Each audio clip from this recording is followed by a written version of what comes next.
Olá pessoal, tudo bem? Bem-vindo ao canal Vendo com Pouco é Muito e vamos falar sobre treinamento de cães. Uma pergunta frequente, às vezes mesmo que não perguntada, mas paira sobre os pensamentos daqueles que decidem ou estão por decidir a treinar os seus cães é se o adestramento é como que levar o filho para a escola, né? Os pais levam o filho para a escola e lá os filhos vão aprender um pouquinho, né? Salvo não for uma escola particular, literalmente vão aprender pouquinho. Mas é como se a dúvida fosse: ah, meu cão vai aprender umas informações e praticar aquilo ali? Uma das minhas filhas está numa escola com curso técnico, né?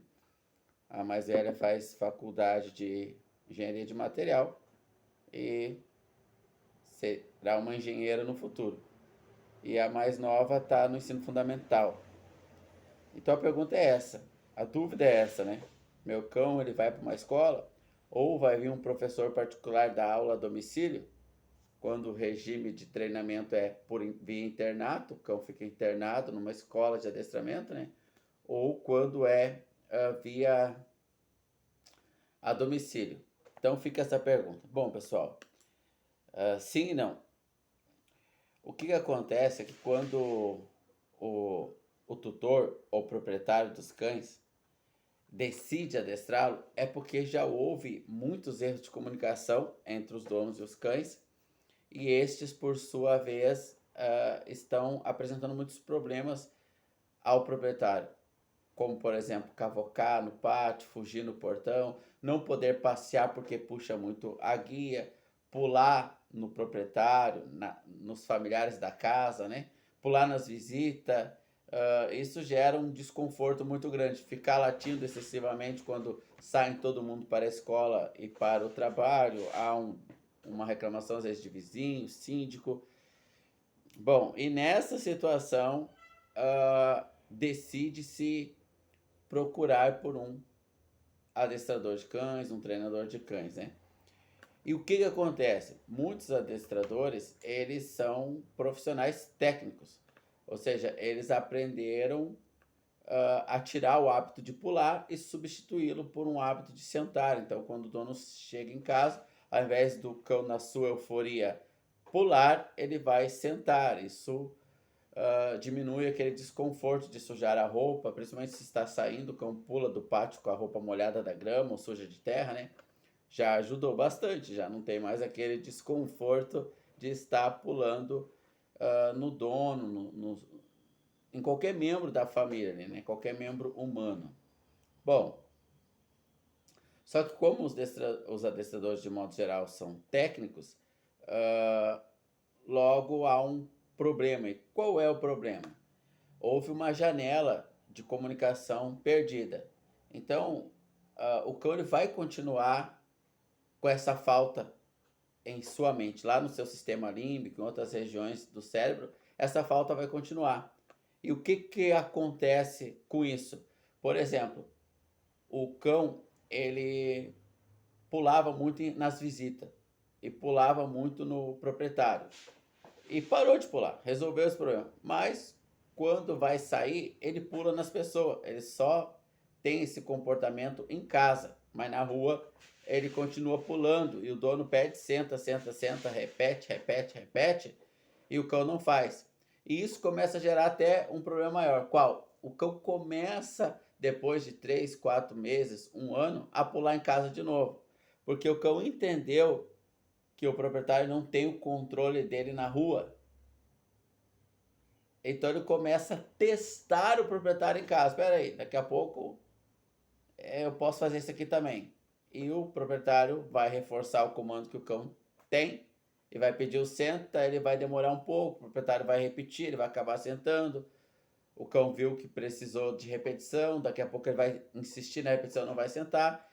E a prática de sentar ao invés de pular desaparece, o cão volta a pular, né? Por que isso acontece, pessoal? Agora eu vou explicar por que eu respondi sim e não quanto à pergunta ou questionamento feito, né? Sobre adestrar um cão é o mesmo que mandar o cachorro para a escola? É a mesma coisa que nós fizemos com os nossos filhos? Bom, sim e não. Por que sim e não? Porque quando nós mandamos o nosso filho para a escola, ele vai aprender a ler e escrever, quando os pais não ensinam isso em casa, né? Só que ele vai continuar mentindo, ele vai continuar fazendo arte, ele vai continuar aprontando as coisas que ele aprontava. No mercado, ele vai continuar pegando o salgadinho e a mãe diz assim, ó, larga ali, não é para levar. E ele gruda o salgadinho aqui no peito e a mãe, tá bom, em casa a gente conversa. E o filho acabou ganhando o salgadinho e levando para casa. Em casa a mãe às vezes conversa, não adianta muito, em outra oportunidade vai se repetir o mau comportamento do filho. Por que eu digo mau comportamento? Porque a mãe mandou largar. Se ela gostasse desse comportamento, ela não mandaria largar. Então eu não estou fazendo aqui juízo de valor, se é um mau ou um bom comportamento. Não, né? Hoje, na era da polidiversidade, etc., esse mundo bagunçado aí que nós estamos vivendo, eu deixo na individualidade de cada um julgar. Mas a mãe fez a queixa, então para ela é ruim aquele comportamento ali do filho. E ele não obedece. Então agora, mas ele está indo na escola, já até aprendeu a ler e escrever. Então ele é um filho desobediente alfabetizado. Antes ele era um filho desobediente não alfabetizado. Agora ele é um filho desobediente alfabetizado. É mais ou menos isso que ocorre. O que acontece é que os pais hoje se ocuparam de muitas coisas desnecessárias e acabaram que eles perdendo noções básicas, instintivas, né? De como criar os filhos, não ensinar os filhos.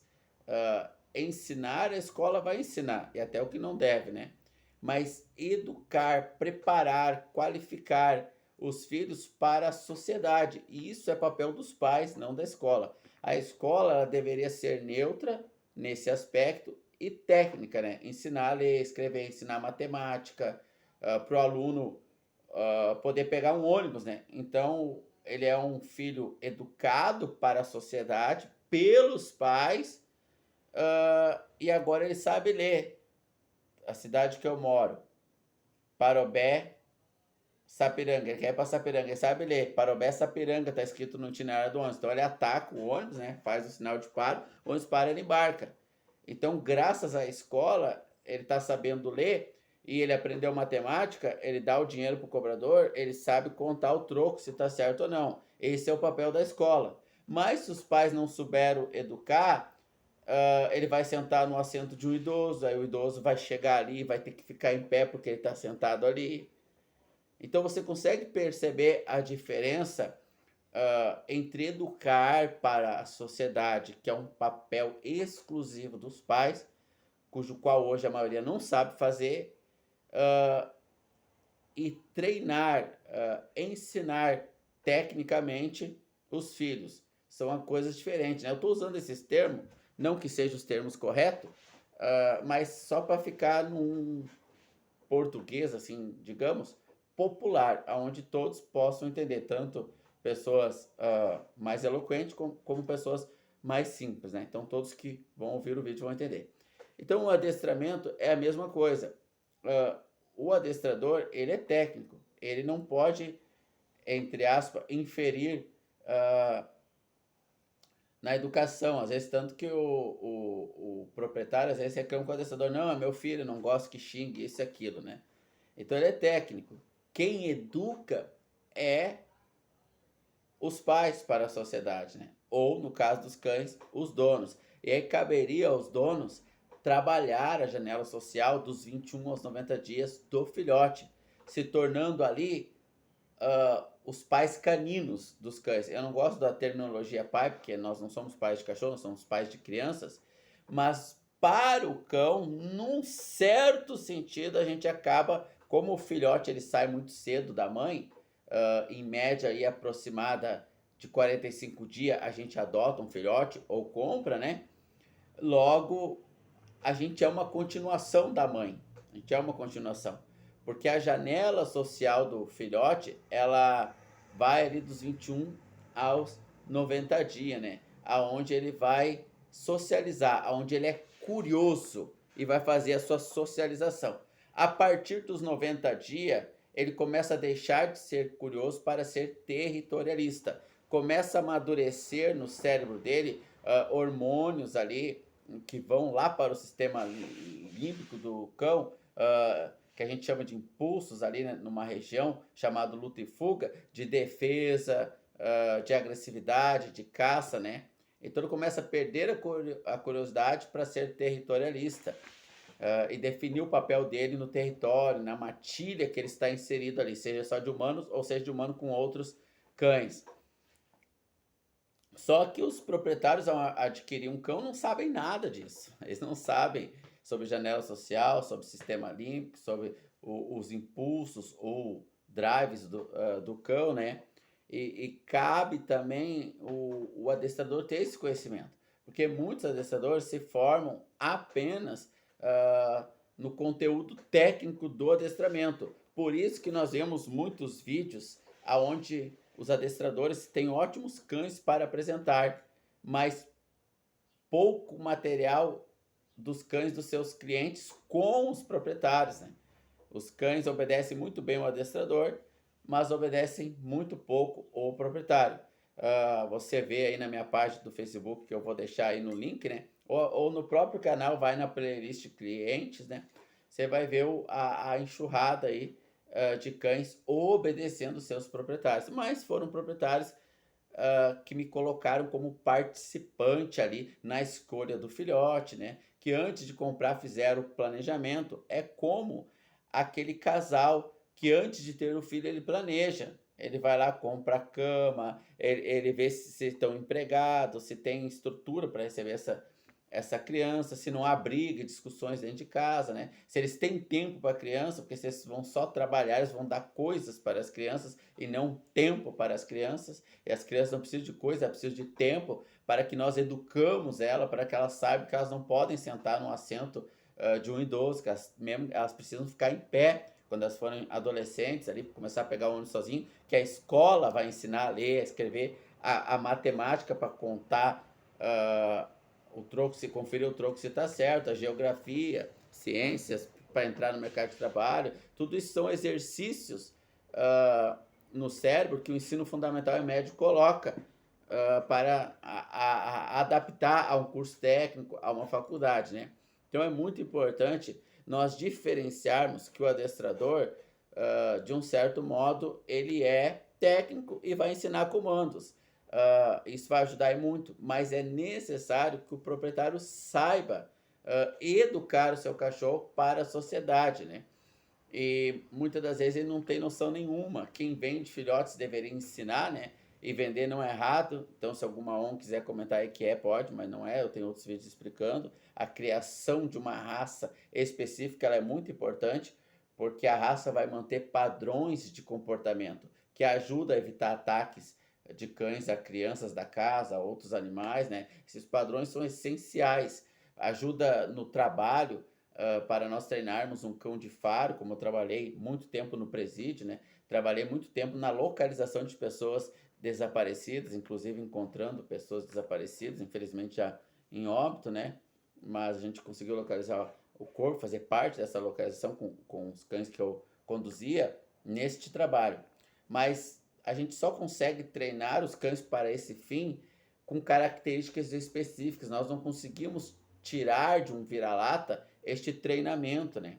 É como, por exemplo, treinar a pessoa para jogar basquete. Se ela for muito baixinha, a gente não consegue desenvolver nela o treinamento, por mais bom que seja o técnico, ele não vai conseguir tirar uma boa eficiência desse aluno de basquete, porque ele é muito baixinho, né?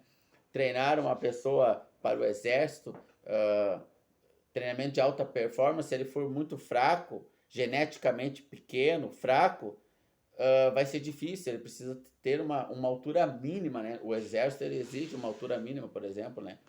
Então, tudo isso está incluído nesse bojo. Então, os pais, a tipificação de pais para com donos de cães, eles precisam saber, eles precisam educar os seus cães para a sociedade. E o adestrador vai dar ali a matemática, o português fazendo essa analogia, né? Os conceitos técnicos. Então, antes de você adquirir um filhote, é importante você entrar em contato com um treinador que conhece de comportamento canino. Então, ele vai além do técnico, ele tem mais conhecimento que o técnico, né? Ele vai poder ajudar você. E se você já tem um cão, ele está dando muitos problemas, e você contratou um adestrador e tecnicamente não está sendo suficiente, aí você precisa encontrar um especialista. E como funciona isso? É como quando nós mandamos o filho para a escola e a professora está ensinando matemática, português, ciência.